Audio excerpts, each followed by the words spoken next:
Il s'appelle Édouard Philippe, il est peu connu des Français, mais c'est leur nouveau Premier ministre. La nomination est officielle, la passation de pouvoir a eu lieu il y a quelques heures. Retour sur cette nouvelle séquence politique avec Sophie Goldstein. Le temps était élastique ce lundi à l'Élysée. Midi 30, 13h, pas de Premier ministre. 14h54, enfin, le secrétaire général de l'Élysée confirme le nom qui circule depuis plusieurs jours. Le président de la République a nommé M. Édouard Philippe Premier ministre et l'a chargé de former le nouveau gouvernement. Édouard Philippe donc, député maire du Havre dans le nord de la France, 46 ans, énarque comme le président, ex-avocat d'affaires, ex-conseiller d'Areva, un ex-rocardien passé à l'UMP, puis à Les Républicains, tendance Juppé. Il a donc, je crois, toutes les qualités pour assumer la fonction difficile que le président de la République vient de lui confier, et je lui souhaite évidemment bonne chance. À un mois du premier tour des législatives, c'est une prise pour Emmanuel Macron, en quête d'une majorité sans laquelle il n'aura pas les mains libres pour gouverner. Mais pour quelle politique, interrogent d'autres à droite. Ce n'est pas un accord politique, car nous sommes dans le temps législatif, un temps où la clarté doit supplanter l'ambiguïté. Et il convient donc de lever l'ambiguïté. Une ambiguïté au centre de la proposition, ni à gauche ni à droite du président, que le Premier ministre désigné clarifie d'entrée de jeu pour ce qui le concerne lors du traditionnel passage de témoin avec son prédécesseur. Vous avez dit que vous étiez un homme de gauche. Je n'avais pas non plus de doute là-dessus. Il se trouve que je suis moi-même un homme de droite. Ce qui ne vous surprendra pas, je le sais. De droite donc, mais avec l'ambition de dépasser le clivage gauche-droite. C'est jusqu'à nouvel ordre le pari du président. Il faudra attendre demain avec l'annonce de ce fameux gouvernement pour y voir un peu plus clair. La France découvre son nouveau Premier ministre. Elle n'est pas la seule. Laurent Bazin, bonsoir. Bonsoir. Alors dites-nous en plus, qui est Édouard Philippe? Vous l'avez dit et c'est très important de le signaler, c'est un inconnu du grand public effectivement en France. Alors ses administrés du Havre évidemment le connaissent puisqu'il est à la fois député et maire de la ville. Mais à part ça, personne ne le connaissait jusqu'à il y a une semaine quand on s'est mis à parler de lui et que Paris s'est mis à bruisser de rumeurs. Donc c'est un avantage immédiat.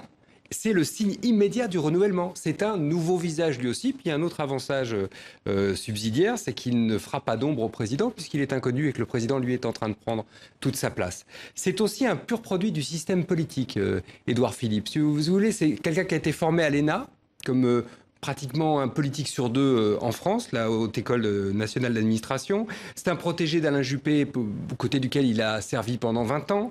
C'est aussi un protégé du chiracien Antoine Rufenacht, qui lui a légué d'une certaine manière, via les électeurs bien sûr, sa ville du Havre. Mais ça veut dire à l'inverse qu'il connaît très bien la machine politique, qu'il connaît les rouages, qu'il sait naviguer dans l'ombre de la machine politique, ce qu'il a fait pendant 20 ans aux côtés d'Alain Juppé. Il a d'ailleurs écrit un livre qui s'appelait comme ça avec son ami Gilles Boyer.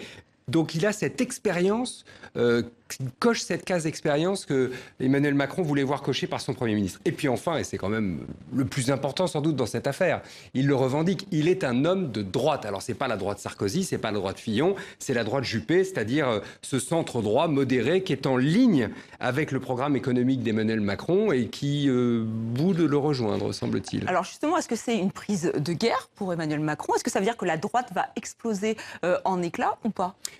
Aujourd'hui, je ne vendrai pas la peau de l'ours encore. D'abord parce que les Français doivent voter aux législatives.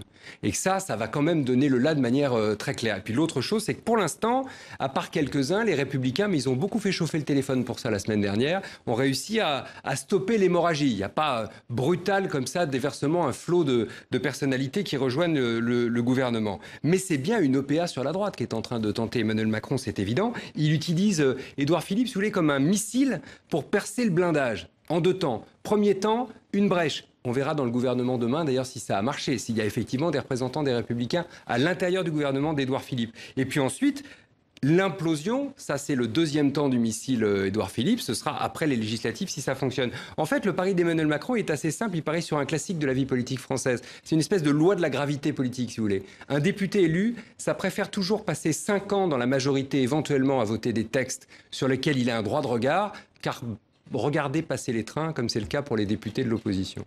Merci Laurent pour ce décryptage. Et effectivement, la composition du gouvernement sera annoncée mardi en fin de journée. C'est ce qu'a déclaré l'Élysée. Et évidemment, il y a eu beaucoup de réactions après cette nomination.